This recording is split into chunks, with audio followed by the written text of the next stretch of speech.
Good day everyone and welcome to this video, which is not going to be about master granting for once, but just an overview of good PvP sets. A sort of tier list where I discuss varying strong PvP sets and their strengths and weaknesses compared to each other.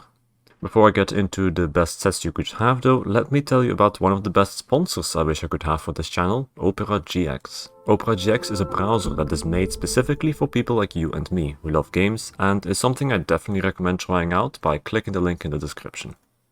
I've had a sponsorship for them about a year ago as well, which is actually what led me to use this browser myself, and I've been using it ever since. So I can really tell you from first-hand experience that this thing is worth a go.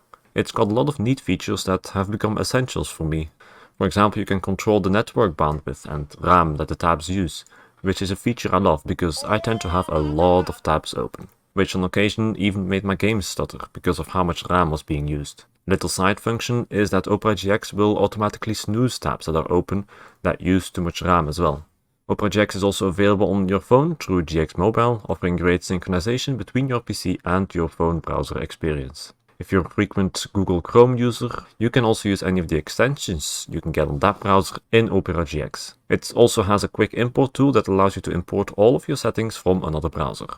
Summed up, Opera GX has a lot of great features to try out, many more than what I've mentioned here, and it's super easy to install and set up using the link in the description. So if you like what you hear, I'd greatly appreciate it if you try it out. It helps the channel and motivates me to put more effort in creating content. A big thank you to Opera GX for sponsoring this video. Now, starting off with the actual tier list, I have at first the B tier. As I mentioned before, these sets here are average sets, decent sets. I think these are good options if you want to have a set that is super easy to get. You can, for example, just buy it in a guild store. And if you're into doing just easy content like a random normal battleground, if you make a build with these sets, it should be viable. But as soon as you get anywhere tough in PvP, you will probably start noticing that these are not the optimal sets to go with. I'm starting off with two really basic good sets that perfectly illustrate this tier, and that's Spriggan and Spinners. These are Magicka and Stamina variants that give you a decent amount of penetration on your front bar, and although they're not excelling at anything, you can do a lot worse than this to start off with. Next up I have all the Maximum Magicka and Maximum Stamina sets. That includes Alfiq, Necropotence, Hulking Draugr, Bright Throws Post and Bone Pirate. These sets were used a lot more in the past, but now they're not that strong anymore because of two reasons. Firstly, stacking spell and weapon damage is just way more effective than stacking Maximum Magicka and Maximum Stamina, and since these sets were good back in the day, a lot of new and better sets came out.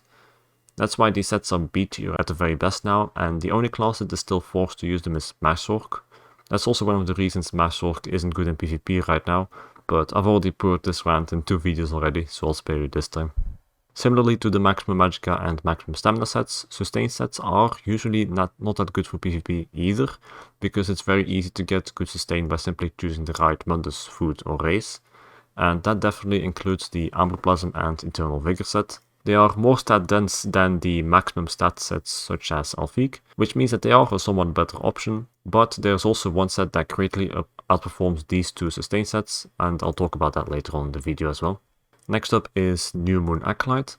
This set was actually meta back in the day, but it got nerfed since, and now it's not optimal anymore because there's a lot of better sets already that came out. Despite that, for some reason I still see many people, especially console YouTubers, praising this set to no end. I have honestly no idea why this is a thing, but this set really is above average at best. There are many better options that I will go over later in the video for damage options on your front bar. Then Heartlet Conqueror is sort of the same theme with being popular with a lot of players, and it's also a decent set, but it is not a great set. Its bonus for sure is interesting, but it's not particularly strong, and there's better sets no matter whether you double bar or one bar this set. For example, if you double bar it with a sharpened front bar and defending back bar set, you will already notice that you're better off going with a better double bar set, or simply, ideally, with a back bar 5-piece and a front bar 5-piece set. War Maiden and Bacon's Dominion are already two examples of sets that function better than the previous two, New Moon Acolyte and Heartland Conqueror. War Maiden simply gives you more damage on attacks that deal magic damage, and Bacon's Dominion does so for AoE attacks of all types. You can't use it on every spec of course, but if you're for example a Magplar or a Magblade, War Maiden is a decent, easy to get front bar set, although even then there is still a lot of better options. Then Deadlands Assassin. This set is a mix of flat out weapon damage like the previous ones, but it also has a small proc. It is alright for using on the front bar, and I see it mostly used by melee stamps orcs, but in the end it is simply outperformed by other sets later on in the video. It's still easy to get though, so worth considering. Then the second proc set is Scavenging the Mice. This hits a lot harder than Deadlands Assassin, but it is also very unreliable. If you feel like the gamble would be worth it for you, it's most worth it on a class with a reliable CC, such as Dragon Knights with Fossilize, but I also see it used on snipers, for example, just praying to RNG that this set will hit the enemy on top of their snipes. Then lastly, for B tier I have Ordus Wrath. This is the first of the sets for crit-oriented setups, and while it is an alright set, there's definitely better options out there as well. The crit chance and crit damage sounds nice, and it's very easy to get on top of that, but it does require double barring, and there's a lot of sets that give better bonuses for either double barring or one barring. Now we get into the A tier sets. These are sets that I truly consider to be good in PvP, and you'll see me using them a lot in my builds as well, in combination with an S tier set most often. This tier here is the border also to sets that I truly start considering for PvP builds. You'll start getting sets that are sometimes harder to get to, require a bit of farming in a dungeon for example, but they also give a bigger bonus and thus will give you an easier time in PvP than the previous sets. First off I have Burning Spellweave. This is the first of 3 A tier spell and weapon damage proc sets that are good for PvP. It's a good frontbar option for many setups that have some flame damage in them, especially for Dragon Knights where it can even be backbarred. It's not that easy to get since you'll need to farm weapons in City of Ash, but the damage buff is pretty big and it has a good uptime. As a secondary effect it also applies the burning proc, and even though it's charged you could be applying that a lot already, it is nice to have that little dot tick on top of the damage that you get from that set. Then Briarheart is the medium armor version of Burning Spellweave, but it is not as commonly used due to its lower uptime and competing sets that will be addressed later on in this video. It is easier to get than Burning Spellweave though, and it has a healing effect attached to it. However, it's only a small amount of healing, so it's really just for the damage boost that you could consider this set. The heavy armor variant, the third set, is Armor of Truth. This gives it a similar spell and weapon damage boost that is tied to the off balance mechanic. It's a little less good than the previous two sets because it's heavy armor and because it limits you to specs with Dizzying Swing or Dragon Eyes that provides off balance. Next to that, its damage is also very directly outperformed by an S tier set later on in the video. Next up we have Vicious Death. This is the oldest of the bombing sets and it does an extremely good job at blowing up stacks of enemies as soon as someone dies. It's rather easy to get as well since you can just buy it in guild stores, but as it is only used in niche specs such as Bombblade and Harmony Necromancers, I do have to keep it in A tier. Then we have two really similar sets, firstly Mara's Balm and then Robes of the Hist. Since the most recent changes were announced to Mara's Balm, I'm listing this set together with Robes of the Hist. They have a very similar function now in giving you a specific amount of healing every second, although under heavy pressure Mara's Balm could perform a bit better, because even though its heal is a bit smaller, it does also have a purge proc with a bigger heal attached to it. These sets are a good option if you find that your setup lacks healing, but since most classes have a good healing kit nowadays anyway, they are often not needed. Pariah is another defensive set that was very popular in the past, and it is still frequently used in the no CP campaign. It acts as a second vampire undeath passive, giving you a lot of resistances right when you need it the most at low health. But even though it's a tanky set, it's a double barred set, and now there's a lot of better sets for survivability as well. Next up, Deadly Strike. This set was also more popular in the past, but it does remain a good option for dot focused setups and Templars, since it gives a very nice damage buff to most of the toolkit of those setups. Often though it's preferable to go with a set that gives a bigger damage boost for a short window, but if you're not into playing around those mechanics, this set is a very easy and good damage buff. Then Daedric Trickery. This set is a bit more difficult to rate because it can be either really good or really mediocre. That's simply because you need to use it on setups that don't already have the major buffs it gives, and that's primarily Dragon Knight. On this class it's truly an S tier option. On other classes it can also be decent if you need more healing, for example as a backbar set. Then Kinmarcher's Cruelty. This is sometimes called Reverse Trickery, and this set will apply a major debuff on the enemy rather than a major buff to you. It can be a good option for specs that focus on heavy brawling and that are constantly surrounded by enemies, or in small groups to be able to provide some valuable debuffs. It's not that frequently used though, and if you or your group already have those debuffs, Kin Master's Cruelty obviously decreases in performance. Next up is another proc set, Griffin's Reprisal. Proc sets have become a bit less used nowadays since a lot of them got nerfed, but this is one exception. Griffin's Reprisal has one of the highest damage over time tooltips in the game, and since bleed damage can also apply a strong status effect, this is a huge boost in pressure. The downside is though that it's tied to his energy and thus has a long cooldown, and it's pretty easy to avoid since you can just roll dodge it. Essence Thief is a rather old set from the Imperial City DLC, and in my opinion it has a really cool effect with the bullet spawns, to which you have to run in order to get a strong damage buff and some sustain. That makes it a very good set on paper, but its mechanic can make it rather difficult to play with. Even if you're a melee class that has no problem running after the pool, you might still miss out on the buff if it spawns in a difficult to reach location due to your enemies or the terrain on which it spawns. It's definitely a good set for stamina setups, especially in dueling though. Next up is Dark Conversions. This set fits right into the theme of fighting outnumbered and blowing up enemy groups together with Vicious Death, and it's often used in conjunction with that set or with Plague Break. It pulls enemies in to stack them up, and while it can be countered by simply blocking, it is still very effective. It's mostly used by ranged bomb blades, Harmony Necros and small scale groups. Rush of Agony is the lesser known brother of Dark Conversions and has some bonuses and drawbacks compared to it. First of all, it doesn't apply CC, which means that you can follow up the pull from this set with an AoE CC like Dawnbreaker, or even another pull with Dark Conversions. It also deals some damage on top of that, but it does lock you into using a gap closer, which is not optimal on most setups. Next up is Serpent's Disdain. Status effects are becoming a more important part of a build to consider, and many of them apply valuable debuffs or apply a lot of pressure to the enemy. For example, the shock status effect gives minor vulnerability, or you can get damage over time with the poison and fire status effects. That's why Charged is more often used as a trait as well. But if you can't use this trait, or if you run dual wield and only have it on offhand, it can be difficult to get a good uptime on those valuable status effects. That's where Serpent's Disdain comes in. Since it gives a virtually permanent uptime on status effects, this set translates into a lot of pressure over time, and it's definitely worth considering with a status effect oriented build if you're not happy with the damage you're dealing. Next up is Ravager. This is a double barred set that is not often used, but it is actually pretty stat dense. With all 4 stacks you get almost 600 spell and weapon damage, and its proc condition can be met easily by using caltrops in your build. This is pretty common for more brawling oriented solo setups already, so if you're looking for an easy to get double barred set when you're already using one or more arena weapons, this is definitely worth checking out. Lastly, for A tier I have 3 crit oriented sets. Crit focus builds become more and more common in PvP, and Medusa, for example, is a very good set for this as it gives you 10% crit chance and damage. However, it is only good for classes that rely on their own mobility skills already, such as Nightblades with Blur or Wardens with Bird of Prey, as other classes already get minor falls through Race Against Time. Then second crit set is Griffin's Ferocity.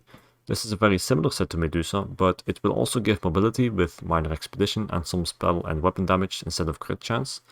It's also easier to get since you can just buy it in guild stores rather than farming Arx Corinium, and can be paired very nicely with the Serpent's Coil Mythic. The last crit set is Sulksan. This is a lot less used than the previous two, and that's partly because it is tied to Rock Grove and not easy to farm since you also need the weapons. If you do manage to get it though, it gives by far the strongest critical damage and chance buff you could wish for. These buffs are also unnamed, so you can stack them on top of everything else. The only downside is that it does require you to pick up the proc after killing an enemy, so if you're for example solo, it might be hard to get this buff with a good uptime. For the last tier, the S tier, these are just a few sets that I consider to be the strongest in the game. I'll often have one or more of these sets in my builds, and you'll see it a lot in PvP and also presented by other content creators. And these are really the go-to sets for PvP endgame. These are the sets that people try to include in most of their builds. First off, we have Olorime. This set will basically give you and your allies a big damage boost, Major Courage, with a really good uptime and, depending on the class, a very easy requirement as well. It's often used on Templars because of this, but if you want to use it on another class, it's perfectly viable as well, since you can proc it with, for example, Caltrops, which is already commonly used to apply Major Breach to your enemies anyway. It can be a bit tough to get though, since you need to one-bar it, and for that you'll need to grind Cloud Rest for the specific weapon that you want to use in a build. Next up is Powerful Assault. This is a more group-focused set, as the bonus is rather small for just making a solo build with it. But for this group-focused application, it is a really good set, since it gives yet another damage boost that can be stacked on top of other bonuses, such as Major Courage. Unlike Rallying Cry, it also doesn't decrease in value with an increasing amount of group members, so when setting up a group composition, it's a good idea to have someone wear this set with Resolving or Echoing Vigor. Then there's Mechanical Acuity.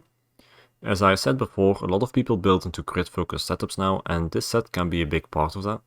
It gives an extremely powerful effect, and even though the cooldown is long, the sheer impact of its burst makes it a S-tier option.